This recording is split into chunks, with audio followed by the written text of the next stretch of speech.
Still in chapter 14 of Revelation. We didn't quite get done last week. We got to run out of time. But we got into the things that's looking. We got into Jesus standing on Mount Zion, 144,000 with him. We got into the things. 14 is basically if you could pluck it out of where it's at and put it into Revelation 19, it would fit.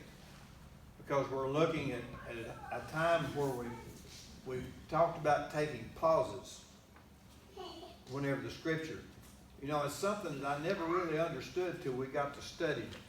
It is in chronological order. You got your 7 seals. Between the 6th and 7th, there's a pause to tell you more about the things, to emphasize on some of it. And then you get into the trumpets. Between the 6th and 7th trumpet, you also hit one of these pauses that he reflected back and he filled in more information. Now, after the 7th trumpet was sounded, then we've got a couple of chapters there that he emphasized a whole lot on some of the things still that was to come, or in the past. But chapter 14 is one of the things that is at the very, very end. And we'll get into that in just a few minutes. But anyway, as we get into the latter part of this, then we'll see what he's got for us. But not only in these pauses, not only in these times that he reflects back, he also will give us a little bit of insight in the future. And that's what chapter 14 is. Whenever we look at him coming back on Mount Zion, whenever he stands on Mount Zion, that's the end. It's done. All there is left is just the reaping, or him taking control and cleaning up the earth. It's pretty much all there is left. So anyway, as we get into this, we're going to get into verse 14. Then I looked, and behold, a white cloud, and on the cloud sat one like the Son of Man, having on his head a golden crown, and in his hand a sharp sickle. Now, whenever we see this, there's times that he describes himself as one coming on a cloud, or in the clouds. Like the Son of Man, it says. And that's something that he's been described several times. Whenever we see him having a hand, or on his head, a golden crown, we think of Jesus as being king, don't we? We think of him as being the Lord of Lords, the King of Kings. He should be wearing a golden crown, but he didn't always. If you remember, whenever he was crucified, he wore a different kind of crown, didn't he? A crown of thorns, a crown of humility, a crown of being subdued, I guess you would call it, or they thought they had. But this is a different time. He's coming back with a golden crown. Now here, whenever he talks about the golden crown, he's talking about a crown of victory, not a crown of defeat. So he's coming back with a crown, a golden crown, and in his hand a sharp sickle. That don't really seem like it ought to be him, has it? Whenever we think about the ones that's going to reap, the ones that's going to do the work, going to do the things, we don't really see Jesus holding a sickle and fixing to reap the earth. But it's going to be him. He's the one who has the authority to do it. He's the one who has the power to do it. He's the one who has overcome the enemy. He's overcome the beast. He's overcome the false prophet. He's overcome all of what Satan can run and throw at him. He's overcome sin. So it's going to be time for a cleansing. And it's going to come with that. It says, then another angel came out of the temple, crying with a loud voice to him who sat on the cloud, thrust in your sickle and reap, for the time has come for you to reap, and the harvest of the earth is ripe. Does it seem strange to you that there's another angel that comes to him and tells him when it's time to do it? Jesus is God. He's all-knowing. Many of you can remember whenever he talks about the rapture. Whenever he talks about no one knows the day or the hour. No one except who? The Father. And I believe, in my opinion, now that's according to Rex, in my opinion, I think this is the same time. He knows it's coming. He knows it's ready. But maybe he don't know the day or the hour. Just like the rapture. So whenever I see an angel coming out of the temple and telling him, thrust in your sickle, it's time. I'll think about maybe our Heavenly Father summoning that time, being the one who decides when. We see in all the things that we've read up to now, all the things that we've put together, you know, there's going to be sequences of things that's happened. All of them will happen up to this time. Now it's time to reap. Any thoughts on that? It says the harvest of the earth is ripe. I'll look at this. Well, let's go ahead and read the rest of it. So he who sat on the crowd thrust in his sickle on the earth, and the earth was reaped. Now you can look at this in two or three different ways. The earth is reaped. You can look at it like it's all of them. The whole thing is, they've cut it all down. But I know in the end times, whenever we look, and you can turn back, let's turn back to Matthew chapter 13 for a moment. We're going to go back to a parable.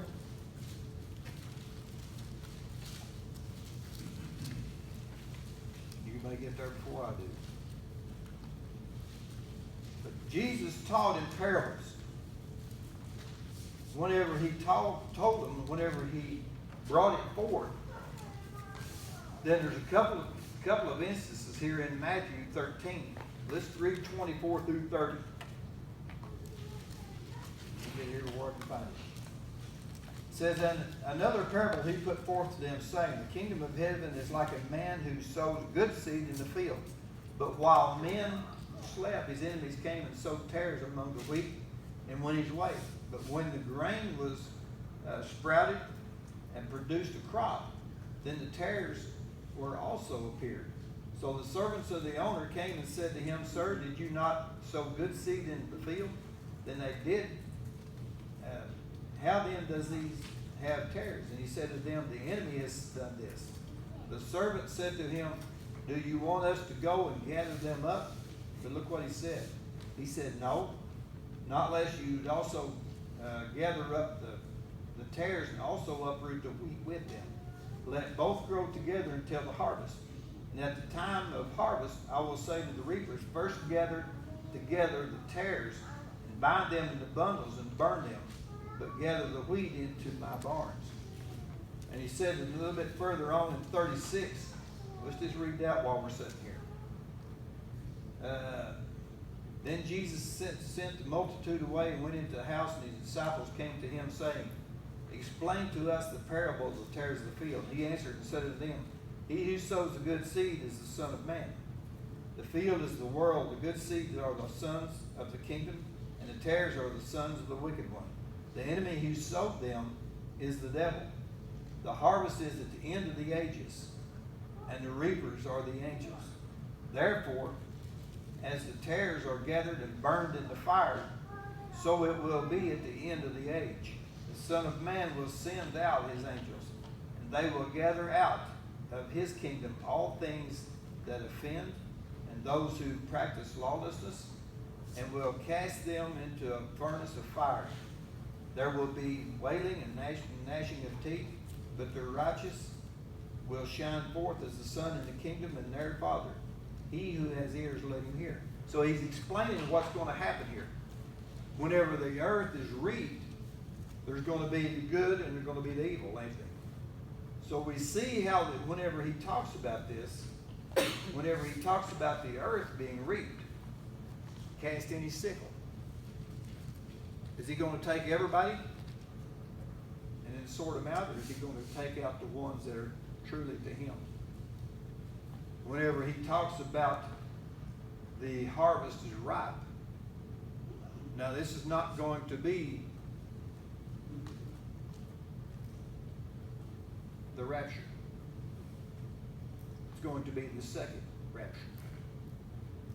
In my opinion, there's still going to be those on the earth that are still going to be following him. You know, if you look and if you remember back, whenever we talked about it, I think it was the last chapter, it talked about that the nation of Israel, he's going to send into hiding and protect them. So there's going to be the Jews are still going to be here. But there's still going to be people.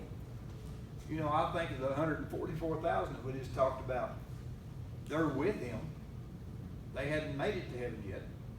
So there's still going to be some here that's going to be followers of Jesus that somehow or another has evaded the mark of the beast, has evaded all the ones that fought against him.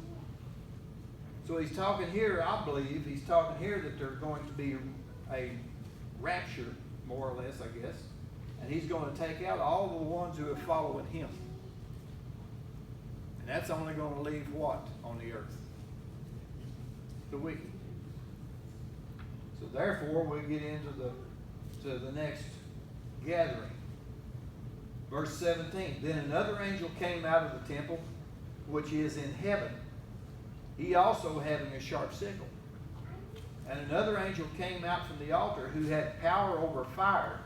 And he cried with a loud voice to him who had the sickle, the sharp sickle, saying, Thrust in your sharp sickle, and gather the clusters of the vines of the earth, for her grapes are fully ripe.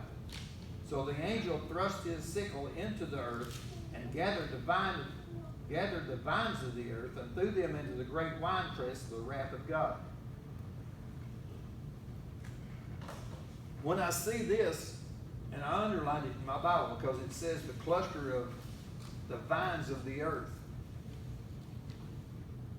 Now we know that whenever the thing that instantly come back to my mind was John chapter 15. Whenever he talks about, I am the good vine. You can't do anything unless you're hooked to me. But that's Jesus being the vine. The branches, the fruit, all of that. When he talks about the vine of the earth, to me that's the wicked vines. And I think that's what he's talking about here. Well, I know it is. But the ones who have followed the Antichrist, the ones that have taken the mark of the beast, the ones that have done all of the things that is gone against him. And we're going to get into some more of that. You know, like I said, this is a vision of the future to come. Now, it's in this pause that we're talking about before we get into the bowls, or the vials, or the, whatever you want to call them. But he's talking about reaping the tares. Whenever we talked about it in Matthew, he said you're going to reap the tares, we're going to bung them, and we're going to burn them. But he talks about this vine of the earth, the grapes are fully ripe. They're ready to go.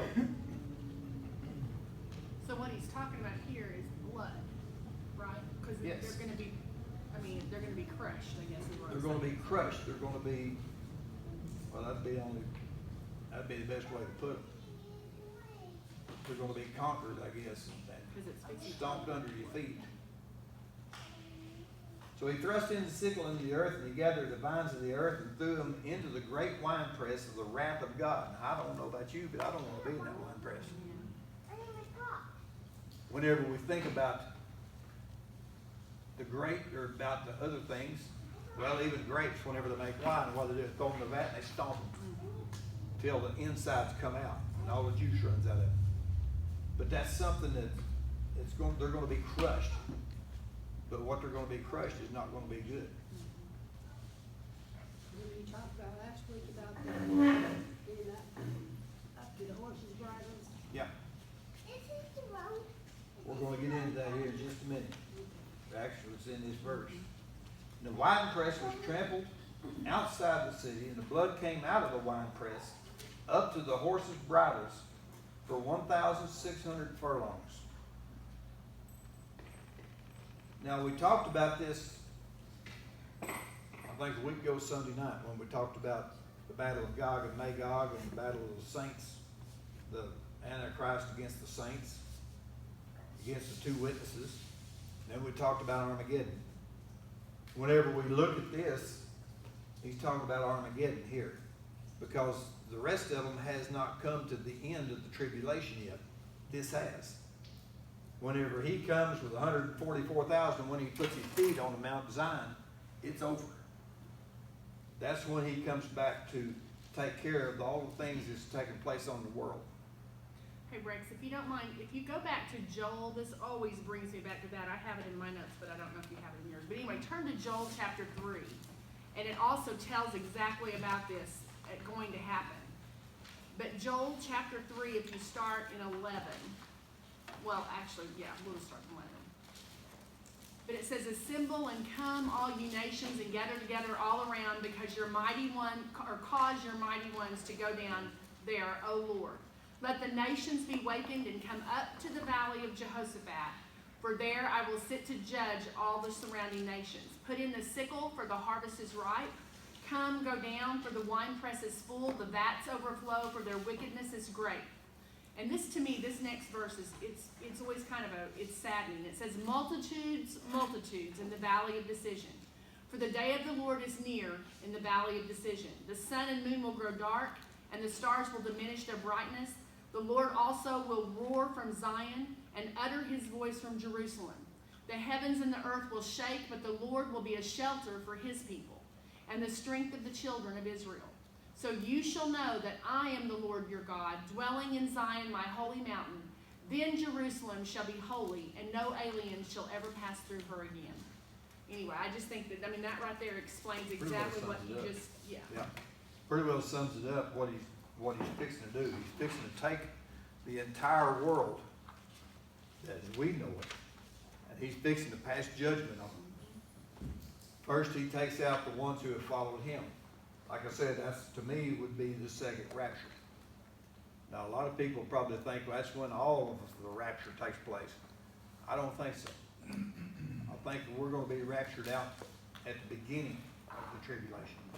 Now, the ones that are still there during the tribulation, remember last week we talked about the ones that didn't know where they fit.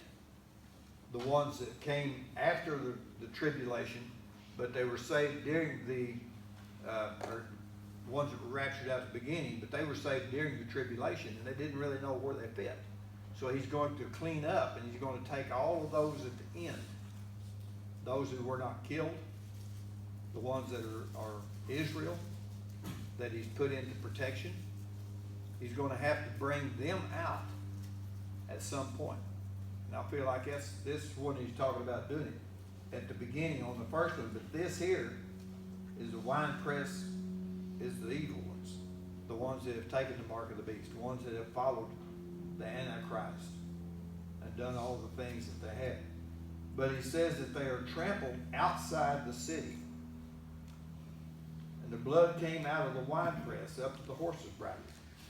Now, when we look at outside the city is going to be spared, ain't it? There's not going to be anything take place in the city. Why? Because it's his throne. It's his holy mountain. There in Joel it said it's his holy mountain. And it's not going to happen there. Yes, the Antichrist is gathering up armies, and at this time it's his throne that he has taken there in Jerusalem, the throne of David, the temple. But whenever we see that all of these are coming against him, they're going to gather them from all over the world to come against him in Jerusalem. So they're not ever going to get there. It's interesting, and I know we brought this up, a week ago Sunday, but it said it's trampled outside the city. Who else was? Well, I look back at Jesus whenever he was crucified. Was he crucified in Jerusalem? No. They took him outside the city to do it. Jerusalem is still going to be a holy place to God. still going to be the center of everything. And it's not going to be defiled, but all of these that are coming against him. He's going to meet them outside the city. And he said the blood came out of the winepress. You remember what, well, over in chapter 19, whenever he comes back on the white horse, and what's he do? It said all are slain by the sword that proceeds out of his mouth. All of them. There's none left. So he's going to come back on, you could, like I said, you could insert this into 19 and it would fit perfectly. Because judgment has come. The day of the Lord has come. But whenever we look at this, they're going to be slain outside the city. There's not going to have to be an army. He's going to do it himself. So whenever he says this about the winepress, all at once there's going to be those that are going to be squeezed. They're going to be taken care of. And it said whenever the blood runs bridle deep for 1,600 furlongs. We decided the other day, whenever you think about the 1,600 furlongs, that's 200 miles. Now you think about blood being 3.5, 4 foot deep for 200 miles. I know in our conversation the other night, we talked about where this is going to take place. Most people, including me, believes it's going to be in the valley of Jezreel. Now, if you've never been there, some call it Armageddon. If you look at the Hebrew term for Armageddon, it's Megiddo. Whenever we looked at, whenever we were in Israel, Megiddo sits on the edge of the valley of Jezreel. Now Bethlehem, no. Nazareth sits on the other side. So this valley that used to be an inlet between the Mediterranean and the Sea of Galilee. It used to be a place where water flowed from the Mediterranean to the Sea of Galilee, but it finally raised up enough. And whenever Israel became a nation in 48, it wasn't nothing but a swamp. But now it's one of the most fertile pieces of land in the world. But whenever we talked about this, and I looked up, and I tried to again this morning, I didn't find it. But the valley of Jezreel is about a little over 200 square miles in this one valley. There's been different ones. I believe it was Napoleon that even said that was the perfect place for a battle. It's flat, it's got stuff, but whoever controlled Megiddo was the one that the city, and I think in those days it was a big city, it was 10 acres. But whoever controlled Megiddo controlled everybody who came through north, south, east, and west, because they had command of the passes, they had command of the valley. So whoever controlled that controlled all of it. Now whenever we see it talking about Armageddon, Megiddo, then we see that this valley is going to be a battleground. Now there's going to be, I think, battle all around, but that's where it's going to be the main part of it. And if you remember my calculations the other day, we talked about the 200 million man army that's going to come from the east. There's going to be a whole lot more than that. We talked about how the average size human, if you stacked them up like bricks of wood, it would take about somewhere around 185 to 189 million bodies in this valley to stack up to that high. Now, is that what it's going to be? I can't tell you. But I have looked at something a little bit different today. Whenever we look at the population of the world, this could very well be, without the body fillers, could be blood. You could take it very literal because it says the blood was up to the horses' bridles. That came out of that. The 2020 census put the world population at about 8 billion people. Now you take the Christians out, and according to the Google that I pulled up or whatever, there's about 2.3 billion people who claim to be Christians. So that's going to leave you a pretty good sum. But the time in Revelation 6:7, a fourth of the people are killed. Right? And then after that, in Revelation 9:18, a third more were killed. So that's still going to leave, counting Jews and the ones who follow Christ in the tribulation, that's still going to leave almost 3 billion people on the earth. Now you take 200,000 or 200 million, then you figure 3 billion. There's going to be a whole lot more than what's needed to fill that with corpses. So I don't know whether it's literal blood, which it very well could be. If there's that many people that's left on the earth, say there's, probably 2.5 billion people. And I don't know, Billy could probably tell us, or Aaron, how much blood's in the human body. Yeah. 2-3 quarts. So this could be very well a literal blood.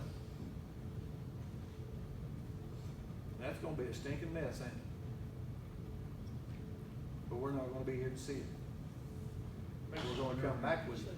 When it talks about more than a third of the water will be turned to blood. Right. That isn't where that's coming from this. But in the wine press, the blood squeezed out and it's 4 foot deep. It's not flowing back. Well, you talked about earlier where the fresh water would be turned to blood, and also part of, I think, 1/3 of the ocean would be turned to blood. The blood of a dead man. When you look at the blood of a dead man, it's not real bright and red and runny, is it? It's already coagulated, it's dark, and it's more of a gelatin than it is blood. So that's going to be that much worse. And we'll see that, he's not done yet, because we're going to back up in 15 and we're going to start talking about the bowls of wrath. This 14 would come after that, after 15 and 16, whenever we're talking about the last bowl here in 16, the last part of it. It's whenever there's great hail and stuff on the people that are left after the Christians, I feel like, are taken out, after the followers of God. Now, it's like I said, you could pull this one out of here and relabel it and put it in at the end whenever he comes back and subdues everybody in 19. They would fit. You could just intermingle them together and they would fit perfectly. But this is in a pause that he's giving us this. We've been in it for a couple of chapters now. And we're fixing to get into the bowls over here, the bowl judgments in 16. Whenever we start that. So it shows us here, whenever it's all said and done, and judgment has come, he's taken everybody off the earth, and he's give judgment to the ones that he called in Matthew the tares that the devil has sowed. The enemy, the weeds that have come up in the crops. There's no grain on them, they're weeds. They're useless. But he's going to take care of that. He's going to put them into the pit. And he's going to bring them out, throw them into the lake of fire later. Any questions before we move on?